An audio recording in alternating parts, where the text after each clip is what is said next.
I'm really pleased to turn the floor over to Luke Ashton, who is the regulatory economist of HData, who's going to give us about 15 minutes of new understanding in how technological transformation leads to innovation.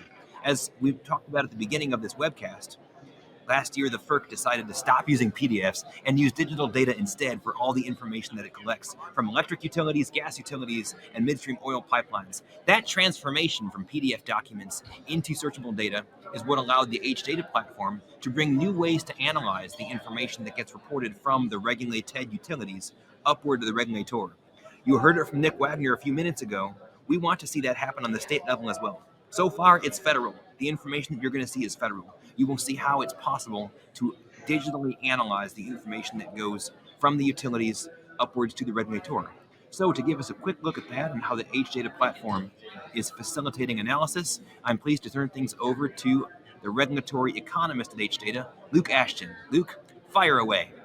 Hey Hudson, thanks for having me on here. Unfortunately, I couldn't join you guys in New Orleans, but I've been to a couple of the NARUC conferences before, and I have to say they are absolutely great. Love meeting with people while I'm there. But yeah, as Hudson mentioned, I really just want to be able to show what we can do at HData because of the XBRL mandate. That's hugely important of what we do at HData, and it also opens up a bunch of opportunities of how we can work with state regulators and state utility commissions. And I think that's one of the main reasons why we are currently present at NARUC in order to talk with both those that public utility commissions regulate, but also the regulators themselves, so being able to show them what we can do. So I'll go ahead and share my screen here. Here we go. So I'm going to just dive in a couple quick items here. And just to show you a little bit of the power of what we can do with XBRL, I'm going to dive into what is called our document viewer. So along with XBRL, for most of us here, unless you are actually a really knowledgeable software developer, you're probably going to understand XBRL is like XML, but for the rest of us, it's usually just coding gobbledygook. But what that actually means in reality is being able to convert a lot of machine readable data, and we can create what's called inline XBRL, which is bring that human readable side of what looks like a PDF. This looks like a FERC form, and most of you probably have seen this before. But what's different about it is it actually brings that data availability from XBRL on top of it. So what I mean by that is if I want to take a look at, say, statement of cash flows, that's very, very typical financial schedule you'll see in almost every single FERC form. And past year, it looks like a regular FERC form, but what's different about this is because we have XBRL, we can actually tie the individual tags to each and every line item because the FERC has assigned this to each line item. And we can take this number here for net income, click on it, and then actually visualize that information going all the way back to however long we have data. So the FERC retroactively converted a decade's worth of filings, so we have a decade's worth of data on an ongoing basis. And you can compare this data automatically without having to download PDFs, copy and paste everything into an Excel file. This is what we mean about the power of XBRL. We can easily compare this information, and what's great is I can also bring in other companies to this analysis. I don't even have to touch their FERC filings.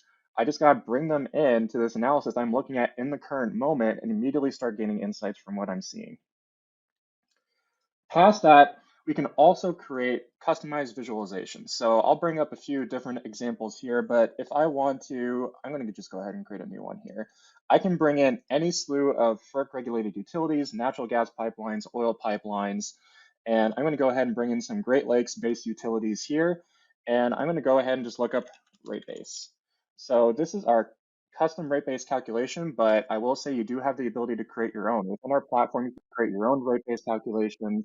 And that's hugely important for a lot of different regulators because how Alabama may want rate base calculated is very, very different than maybe Georgia does, or Michigan, or Washington State, or California. There's a lot of nuances you need to accommodate, and you can easily accommodate those within our platform. And then you can easily visualize those calculations you create within our solution. So we're looking at rate base for various Great Lakes-based utilities, and you can easily visualize that. You can share all of these as you want. So I'll do this as NARUC demo, save and close it. And then you can easily share this information to whomever that you would like. You can share this as an iframe, a link. Very, very easy to share insights that you can find within our platform. And we've, like I'll mention here again, this is all because of XBRL, of being able to create this data easily, make it machine readable, and we can create all these wonderful tools on top of that work that the FERC has done, and what I hope we'll be able to do with a lot of the state regulators as well. If we're able to create a holistic environment of XBRL, then we can bring in not just federal numbers, but state numbers. And I know the FERC is expanding its mandate to also tackle other aspects of its filings of EQRs and actually rate filings. So that gives you a little bit of the flavor of what we've been able to do, what we've been able to do with XBRL, and kind of where we have the ability to take this into the future. Luke, I would like to break in here live from the NARUC conference. Thank you so much for introducing a bit of what the transformation of regulatory intelligence and regulatory information looks like from our HData perspective. I have a question that relates to what we've been learning a little bit from some of our speakers here on the live webcast.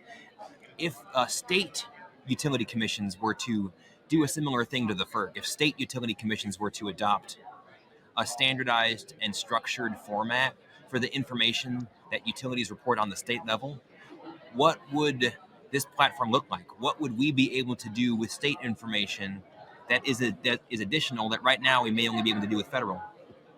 Yeah, so I think I'll name a couple that I can name off the top of my head. First off, a lot of states actually require FERC forms right off the get-go.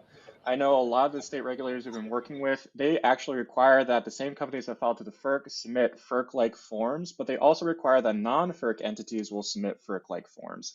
So what that allows us to do is actually start bringing in information on not just FERC-regulated utilities, but also utilities, maybe even munis or co-ops that are required to file with the state regulator. You get a lot of, say, the power generators. So like in California's case, you have a lot of power generation companies that are local to California, and they may only be generating and then selling the electricity with the community choice aggregators and selling that electricity to the transmission distribution lines operated by, say, PG&E or San Diego Power. So being able to give a holistic environment and not just see events that impact the large utilities that are FERC regulated, but also the smaller utilities. You can see a lot of similar trends, but we can't see that unless these documents are converted into a machine readable format. It makes it easier for not just us to be able to access, but everyone else.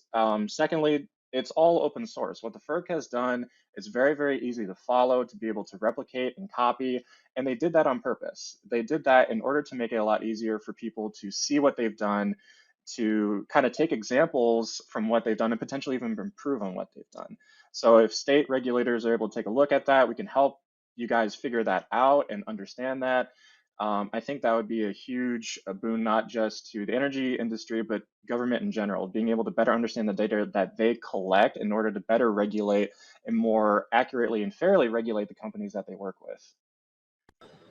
Well, thanks very much, Luke. In a minute, I'm going to ask Luke for any final thoughts. I know that, Luke, you're probably able to hear some of what our live speakers here at the NARUC annual conference said during our webcast. So we asked each of our live speakers to give some final thoughts on what they see the future is of utility regulation. So I want to give you the chance to do that as well. But I also know that this is a shorter demo than we usually are able to do when we're introducing our platform. And so if there are any key points that you wanted to make sure that people have that didn't come across yet, you can say those. So Luke Ashton would love to ask you for a couple of summarizing thoughts as we close out. And then after that, I will land the plane once you finish with that. So Luke, fire away. Yeah, so talking about regulation, what I see in the next few years, ultimately, I was at a conference a couple weeks ago down in Houston called Fuse, and that was hosted by the Digital Wildcatters. And I got brought on to a couple of panels talking about decentralization of the grid, building transmission and distribution infrastructure. How do we actually do that for the 21st century? And I think there's a lot of opportunities for regulators to better understand how they regulate transmission distribution services. And I'm actually currently writing a blog post about this, so definitely check out our website, hdata.us. I'll be releasing an article that'll dive into this topic a lot more. But ultimately, we've had this challenge of an idea of utilities are no longer fully integrated. They are not just doing generation, transmission, distribution. they may only be doing transmission distribution and then have generation as a competitive venture. It's no longer a pure monopoly. And that's different states have been approaching in different ways. California has implemented community choice aggregators. Texas did a free market approach to almost all generation. And I think that is garnering questions on, well, what do we do with transmission services or distribution services? And I think this really falls onto regulatory analysts and economists to better understand the impacts of, say, if we moved over to a purely competitive transmission service, what would that look like? Can we make distribution services competitive, or is that still considered a pure monopoly where you have to regulate that in order to make it free and fair for everyone to access? And these are kind of questions that still have a lot of question marks surrounding them. But I think that's ultimately the conversation that's going to happen that I see. And we can see a lot of those trends are starting to happen even through the data within our system of companies are increasingly prioritizing transmission distribution assets and building those out, modernizing them in order to both accommodate increased power generation, power demand, but also because of regulatory impacts. And this definitely shows kind of a reaction to how states implement regulation and then subsequent impacts and consequences of that regulation.